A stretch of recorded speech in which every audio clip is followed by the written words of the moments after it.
Greetings and welcome to the Santa Fe Opera. I'm Chelsea Antrim-Dennis, Director of Production, and I am thrilled to welcome you to our 2021 season announcement. A small team of us are joining you from the Crosby Theatre, observing social distancing guidelines and wearing our masks whenever we are not at the podium. As the Director of Production, I am responsible for facilitating the creation of the design team's vision. In a normal off-season, I work with a team of carpenters, painters, props, and costume artisans, all skilled artists in their own craft. While there are 19 of us pursuing those goals in the off-season, during the height of our summer season, the production staff grows to be almost 200 members, which includes departments of lighting, audio-video, and wigs and makeup. Taking the sketch of a scenic piece, costume, or prop, and bringing it to life is incredibly fulfilling. We help to tell each story on this stage with immense attention to detail and a full picture perspective. However, this year was obviously quite different. Instead of focusing on those theatrical elements this summer, the production staff joined our costume shop to produce face masks and reusable medical gowns for the healthcare workers at Christus St. Vincent Hospital and the Navajo Nation. It has been an honor to create an extra layer of protection to help keep the most essential members of our community safe, and there is no doubt that we will continue to support this community in every way we can, even as we start to shift our focus to the production designs for next season. This has certainly been a strange year for our behind-the-scenes team, but we are so excited to now be looking forward, as I'm sure you are too. It is now my great pleasure to welcome General Director Robert Maya to the stage to tell us what exactly is in store for 2021. Thank you, Chelsea. Welcome to the Santa Fe Opera. I'd like to extend my heartfelt thanks to our Board of Directors, led by President David Jacobs and Chairman Sue Marino, our Artistic Director, Alexander Neef, Music Director, Harry Bickett, and to our dedicated staff for their shared optimism and steadfast determination to bring opera back to our stage and back to our community. The pandemic has been tragic, and it's not over yet. But after everything we have lived through this past year, the arts, and in particular, the experience of live music, will be more important than ever before. Our plans for a safe 2021 season are being made in close collaboration with government officials and public health experts.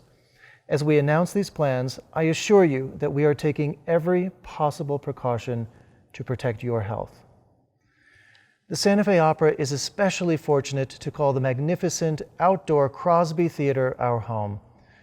While it can be chilly at times, and even let in a few raindrops, our ability to perform outdoors is perhaps our greatest asset in the face of the pandemic. Before I announce our plans for 2021, I would like to welcome New Mexico Governor Michelle Lujan Grisham to say a few words. Thank you for joining us for the Santa Fe Opera's 2021 season announcement. I'm New Mexico Governor Michelle Lujan Grisham, and I'm thrilled to be with you today as we learn what productions will take the stage next summer. I know this year has been challenging, particularly for the artists, musicians, and countless individuals behind the scenes at all of our performing arts venues. But if we remain vigilant, wearing our masks, socially distancing, staying home, and caring for each other and our community, doing everything in our power to defeat the virus, I am very hopeful that we will be able to enjoy the Santa Fe Opera next summer. However, it's not only the performances that I love, it's also the Santa Fe Opera's commitment to the families and youth of New Mexico. And even during these difficult times when we could not gather in person, the opera collaborated with public schools and libraries to provide engaging programs for school children who were unable to be in the classroom. It is efforts like this that remind us that, in fact, we are all in this together, and that together we will see brighter days. I know that I speak for all of New Mexico to say that we're lucky to have the Santa Fe Opera as part of New Mexico's cultural fabric, and I could not be happier to join you as we learn what we can look forward to next summer. Thank you for sticking with us, for being with us, and thank each of you for taking care of each other. Thank you, Governor, for joining us today. Our strategy for protecting the safety of our audience, employees, and all those who visit our campus is continuously evolving. We've established a reopening advisory group to review every step of our audience's journey to ensure that protocols are based on the latest science and recommendations from leading experts in the field. Beginning with the 2021 season, all tickets will be issued electronically. Patrons can print at home or display barcodes on their phones for contactless entry into the theater plaza. Tickets will assign specific entry times and locations to minimize congestion. We will require that masks be worn at all times while at the Santa Fe Opera. We are hopeful that we will be able to fill our theater to 50% of capacity, but we are preparing for multiple scenarios depending on guidelines in effect next July. We are making investments to bring our campus to the highest level of safety. When you arrive at the Santa Fe Opera next summer, many things will look different. You can expect acrylic shields in all public-facing locations, electrostatic disinfection of high-traffic areas, campus-wide hand sanitizing stations, enhanced ventilation and purification in elevators and restrooms, social distancing markers, and safety signage throughout. We are also exploring the installation of no-touch facilities for all public restrooms. Prior to arriving at the opera, we will ask you to conduct a self-screening based on wellness standards established by the CDC. If you're feeling unwell, we ask that you stay home. Our box office will be ready to discuss your ticket options for returning once you're feeling better. Unfortunately, we will not offer preview dinners or any donor events on campus next season, and our cantina will remain closed. We do, however, invite you to enjoy a picnic in the parking lot from the comfort of your own vehicle and at a safe distance from others. And we hope that 2021 will bring lasting memories for our iconic tailgaters. We're also taking extensive measures to protect our performers, musicians, and employees. Due to the intensive nature and close proximity of the artistic process, we've reduced the 2021 season from 5 operas to 4. This will allow more time for cleaning and sanitation of facilities between rehearsals and performances and will reduce the overall density of people on campus. I am thrilled to announce that we are partnering with Christus St. Vincent Hospital to carefully develop a strategy that will protect the well-being of artists and staff. All personnel coming from out of state will be required to quarantine for 14 days upon arrival and will undergo testing before being permitted to report to work. We will also conduct routine on-site testing for the duration of the rehearsal and performance period. All employees will be assigned categories prescribing testing frequency and limits on interactions. I extend our deepest thanks to Lillian Montoya, James Marks, and the entire team at Christus St. Vincent for their invaluable assistance and expertise in developing the reopening plan for the Santa Fe Opera. This is an evolving strategy, and we will continue to update you as we approach next summer. We're also using this moment to take stock of opportunities and aspirations for the future. This month, we begin a new strategic planning process guided by our desire to center values of racial equity in our work. We are considering essential questions about our position in the field, from our obligations as a local, national, and international arts leader to how we can emerge stronger, more resilient, and more inclusive. I look forward to sharing updates on this important work in the new year. And now, for the moment you've all been waiting for, the announcement of our 2021 season. Full details are available on our website, so I will provide just a few highlights for you today. We will open our 64th season on July 10th with a comedy, The Marriage of Figaro, by Wolfgang Amadeus Mozart.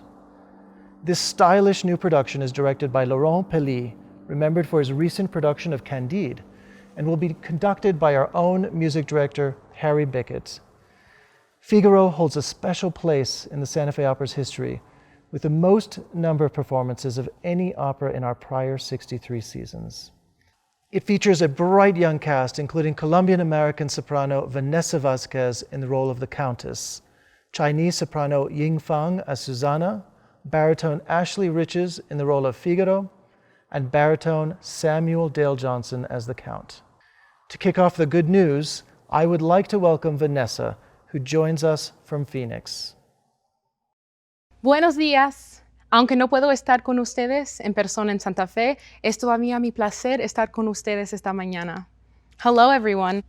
Although I cannot be there with you in person in Santa Fe, it's still such a pleasure to be with you this morning. My debut summer in New Mexico was singing the role of Mimi in La Boheme in 2019, which was only last year but feels like a decade ago after all we've been through in 2020. Estoy muy emocionada de ser parte de la temporada 2021 con la Ópera de Santa Fe.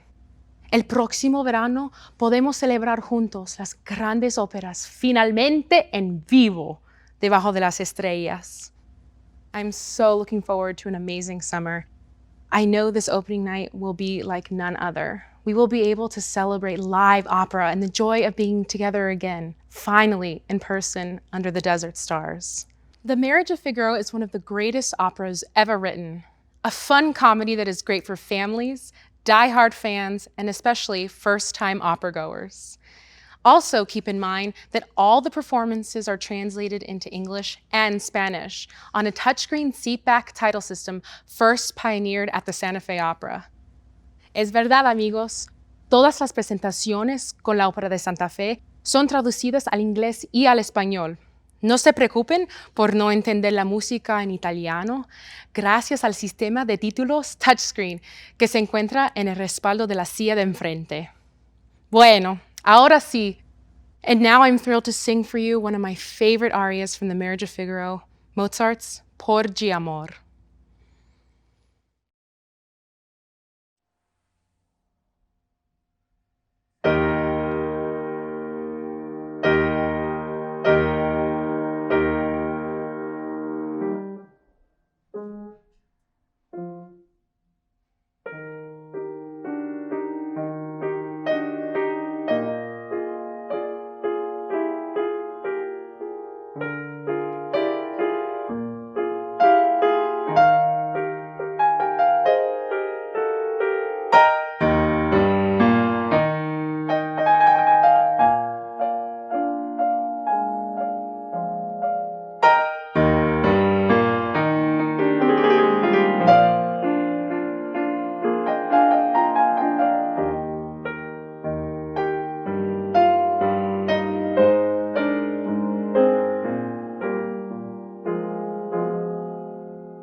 Thank you to my incredible pianist, Christopher Cano. And thank you to our friends at Arizona Opera for hosting us here this morning. With that, I'm going to hand the virtual mic back over to Robert to tell you more. Be well and see you all again soon. Gracias. Nos vemos en Santa Fe. Brava, Vanessa. Our deepest thanks extend to James R. Seitz for support of our opening night production. Next, I'm thrilled to announce the Santa Fe Opera's 17th world premiere, The Lord of Cries, by composer John Corigliano and librettist Mark Adamo, which opens on July 17th. Inspired by the Bacchae of Euripides and Bram Stoker's Dracula, the production is directed by James Dara and conducted by Canadian Opera Company music director Johannes Debus. The title role is written for countertenor Anthony Roth Costanzo, who makes his Santa Fe Opera debut. Soprano and former apprentice singer Susanna Phillips performs the role of Lucy Harker. And now, to tell us a little more about this exciting new work, I'm delighted to present a message from John Corigliano and Mark Adamo.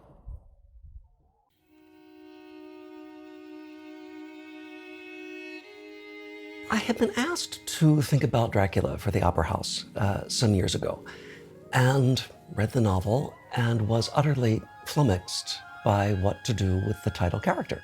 And I thought, maybe this is actually not about the vampire.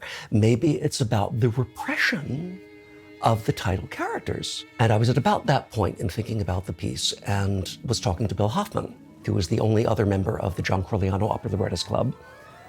And he said, how is Dracula coming? And I said, not well, but I have this thought about that. And he said, well, you're writing the Bacchae, you're writing the Euripides Bacchae. Did you know that? And I thought, actually, if you restore the Euripides template, if you essentially tell the story of the Bacchae with the characters of Dracula, that because the Victorian England of Dracula is more familiar, I think, to a contemporary American audience than the Thebes of Euripides is, it brings the themes of the play closer to us even than the original does. This had been something that I was going to compose the score for as well as the libretto. And I remember the day before I was submitting it to the company I was talking to, saying to John, I really think I'm onto something here dramatically, but musically I'm going to have to do somersaults, not to do a fake Corigliano score, because this has got you all over it. Everything you do well is what this piece needs.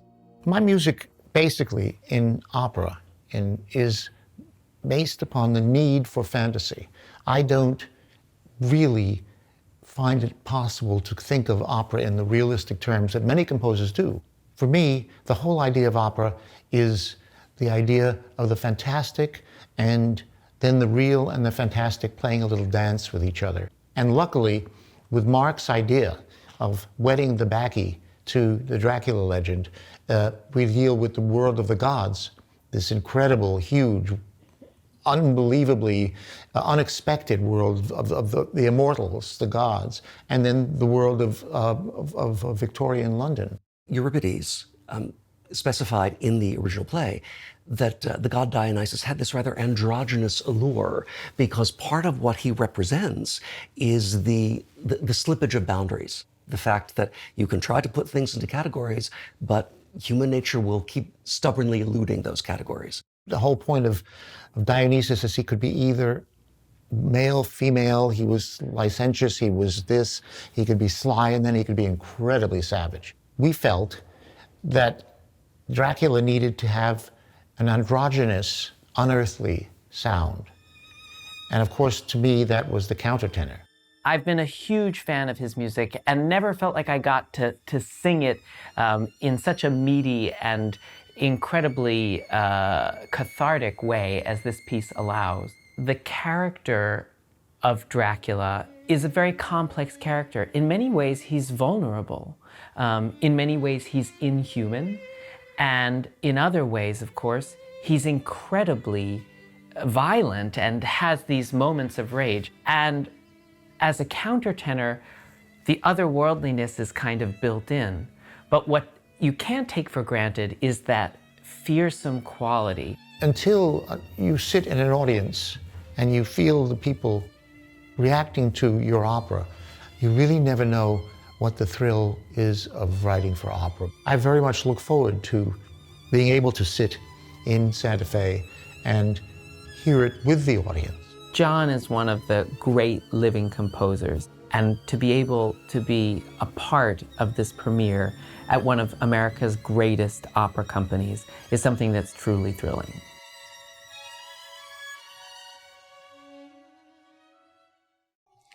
Thank you, John and Mark.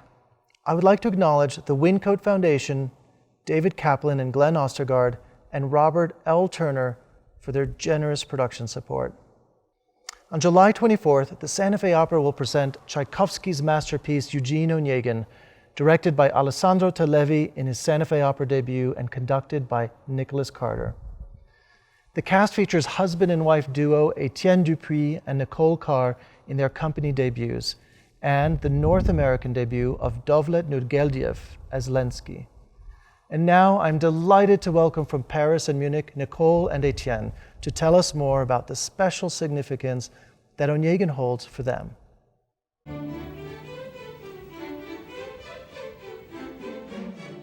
Hi there, my name is Nicole Carr, and I have the absolute privilege of singing Tatiana in Eugene Onegin for you all in Santa Fe this coming season. Hi everyone, my name is Etienne Dupuis, and I will be performing Onegin in Santa Fe's production of Yevgeny Onegin by Tchaikovsky. My husband Etienne Dupuis will be singing Onegin, so we get to perform together, and that's always such a joy for both of us to do. My thoughts on Onegin are quite simple. He is a very self-centered man, very cynical about the world. He's seen it all. He feels he's more intelligent and cultured than everyone around him. The role of Tatiana in Eugene Onegin is extraordinary. She starts as a young woman, very unsure of herself, and she blossoms into a queen, essentially. I mean, she's so sure of herself by the end, and you know, even though she may have feelings for Onegin, she really knows what she wants in the end. And I think as a development, as a character development, it's a very interesting thing to portray. This piece has a very particular significance to both Nicole and I, because the first time we met was when we were singing Onegin together in Berlin about 6 years ago almost. And that's actually a funny, cute story, because as much as we never end up together on stage, we very much ended up together backstage. I actually met my husband Etienne singing this role. It was his debut. It was his debut of Onegin at the Deutsche Oper in Berlin, and I just happened to be singing his Tatiana. Nicole and I have had this argument for a long time now. Who is the most important character in Onegin? And for, I guess, a lot of people, the answer is Tatiana. Who is the most important character in Onegin?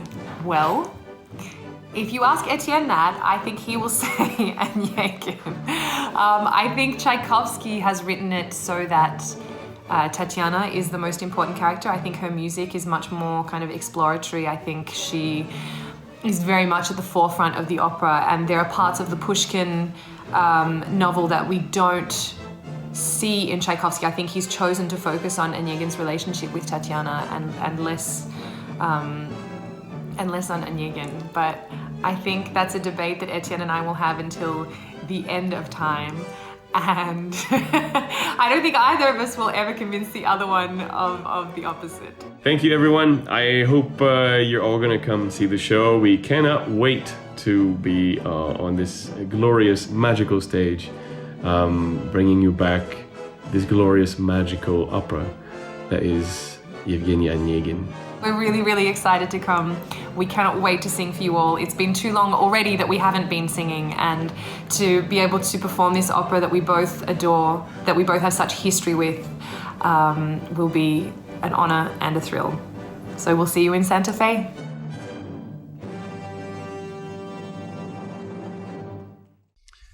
Our deepest thanks go to Bob and Ellen Vladam for their generous support of this production, and also to the Joseph and Robert Cornell Memorial Foundation for their support of the performances of Nicole and Etienne. We're thrilled to round out our 2021 season with a long-awaited Santa Fe Opera premiere of Benjamin Britten's A Midsummer Night's Dream on July 31st.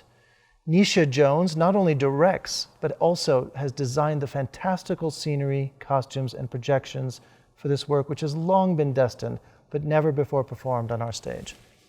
Conducted by Harry Bickett, the opera features soprano Erin Morley, countertenor Yestin Davies, tenors Brenton Ryan and Matthew Grills, former apprentice Patrick Carfizzi, baritone Ashley Riches, and bass Kevin Burdett as Quince. Each season through our renowned apprentice program for singers, talented young vocalists receive intensive training and perform key roles in each of our productions. An ensemble piece at its core, A Midsummer Night's Dream presents next season's apprentices with opportunities to shine. And now, here is the brilliant Nisha Jones to tell us more.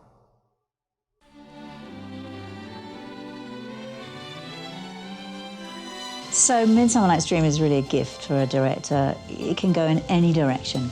It's a piece about itself. It's a piece about the environment. It's a piece about love. It's a piece about chaos. It's a piece about almost anything that you choose to make it about. I really love doing site-specific work, and in a way, whenever you go to a venue, you are working site-specifically. You take into account the history of performance in that place, what doing that particular performance in that particular location might mean.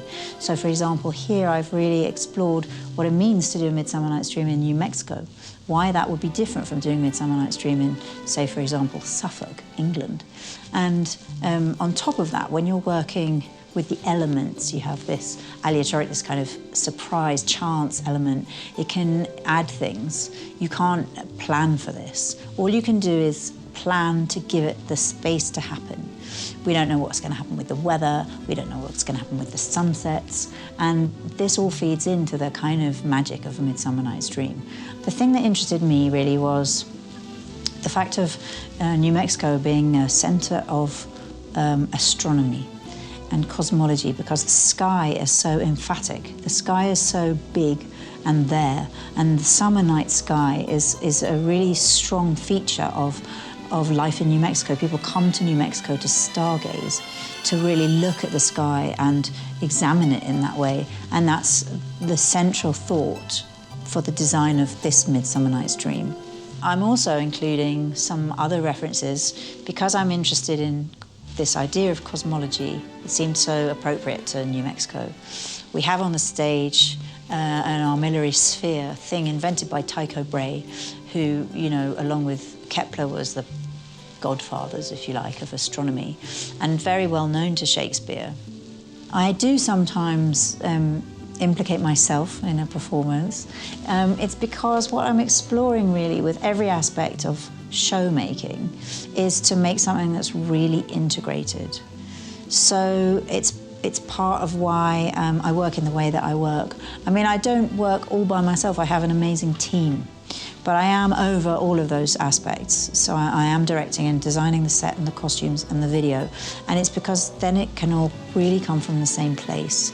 I'm going to be projecting quite a lot. I always do. But really what it is it's another lighting tool. It's a way of manipulating the atmosphere of the piece. So it's not video in terms of what you might expect from a film. It doesn't have narrative content in that way. What it really adds is it adds layers of suggestion and atmosphere specifically. There's something very liberating and wonderful about coming to America with Benjamin Britten's Midsummer Night's Dream. You can bring Britain, you can respect Britain, and he's done an amazing job, but you can really get back to Shakespeare, because Shakespeare is so embedded really in the story of America and in the sensibility of this country.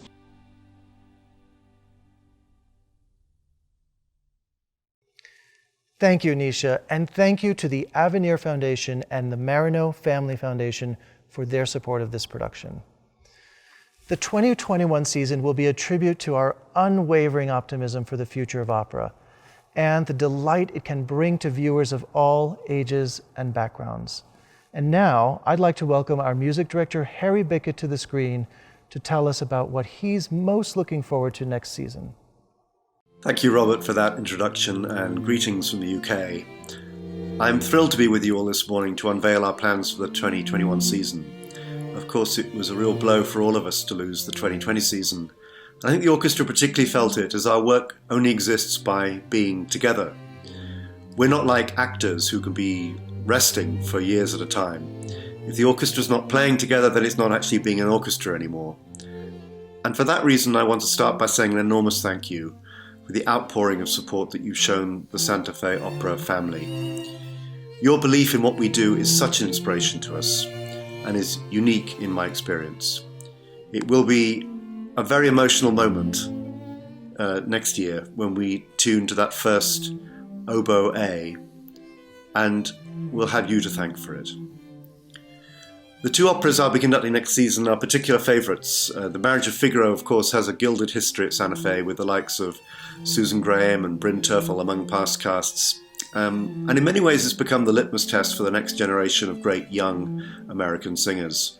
We have a fantastic young cast, and I'm really thrilled that Laurent Pelly will be returning to direct his first ever Figaro. The other piece I'm conducting is Britain's Midsummer Night's Dream, and it's all seemed to be an obvious choice to do this piece in Santa Fe because Santa Fe, of course, has so much magic of its own. It's a piece of great charm and high comedy, but also of a kind of aching humanity that seems very appropriate to our times. Our director, Nisha Jones, is a fabulously talented young woman that I think you'll be hearing a lot of in the future. I'm thrilled that she's going to do this with us, and the cast is really as fine as any I've ever conducted in this piece. Santa Fe Opera is the highlight of my year, both musically, but also because of the unique passion of everybody who is touched by it. There's really nowhere else in the world like it, and I can't wait to see you all again next year. Thank you, Harry. In addition to these 4 productions, we are looking forward to a celebratory concert featuring American soprano Angel Blue in her company debut with other 2021 artists and the Santa Fe Opera Orchestra, conducted by John Fiore on August the 7th. It brings me great joy to share our confidence that music will soon return to the stage of the Santa Fe Opera. We remain nimble in our preparations as recommendations from health officials change. We will be as flexible as necessary, and we extend our most profound thanks to you for your patience as we navigate these challenges. Starting today, tickets are available to all 2020 subscribers. You can expect to receive a special link soon. Additional ticket sales will open in phases after the new year. We will do our best to seat you in your preferred section, but we will not be able to confirm specific locations until a later date. At that time, priority will be given to donors, subscribers, and those who purchase their tickets early. In the event of a cancellation, we will offer full refunds. It will be an immense privilege to bring opera back to the mountains of northern New Mexico. Until then, my thoughts are with you and your loved ones. We hold great optimism for what 2021 will bring, and we look forward to welcoming you back in person as we move forward toward a safe and hopeful future. Thank you, and see you soon at the Santa Fe Opera.